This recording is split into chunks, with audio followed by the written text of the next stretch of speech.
Long overlooked except in Japan and select pockets of South America, the King of Fighters returns for one more shot at the fighting game throne in Part 13 of the long-running series. While its previous entry ultimately fell short of an ambitious rebirth onto the scene, lucky number 13 seems intent to bring this internationally inspired fighter back onto the map, with more characters, combos, and content than ever before. The 90s are back in a very good way, but just what will this bigger and better KOF bring in 2011? Ready, go! For starters, the game's modes build upon 12's threadbare offerings with an impressive set of new additions all around. Fresh meat can get a crash course in KOF before graduating onto the tough combos of Trial Mode, or dig into the all-new story feature, which expands the series' famously expansive mythos with a multi-path, visual novel-style experience. Chapters can be replayed for varying outcomes and unlockable art pieces that find their way into the game's gallery function. Meanwhile, standard fighting game staples like arcade mode are now supplemented by time trial and survival variants, and a customization option lets you visually tweak characters and teams for color-coordinated perfection. Perfect!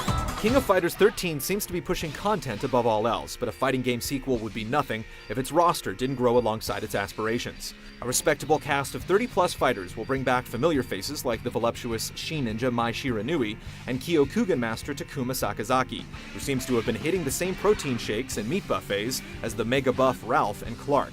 Fatal Fury lackey Billy Kane joins the fray as one of the two console-exclusive characters shipping with the game, alongside the human form of the enigmatic Psyche, who bears a curious resemblance to the androgynous Ash Crimson.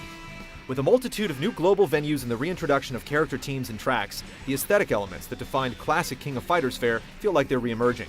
But when it comes to the iconic tag team fighting format that always seems to change bit by bit in every new installment, SNK Playmore has gone back to the drawing board here once again. The befuddling clashes and critical counters of KOF 12 are being replaced by juiced-up EX moves and a robust system of cancels, culminating in mind-boggling hyperdrive combos and devastating Neomax specials.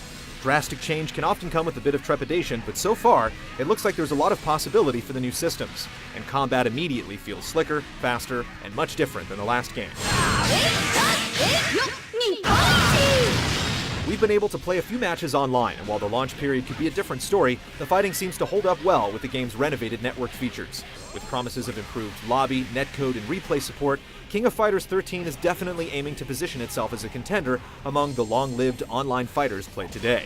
But does the game do enough to pick itself up from the missteps that thwarted its predecessor's return to the spotlight? Find out later this month if King of Fighters returns to royalty in our full review.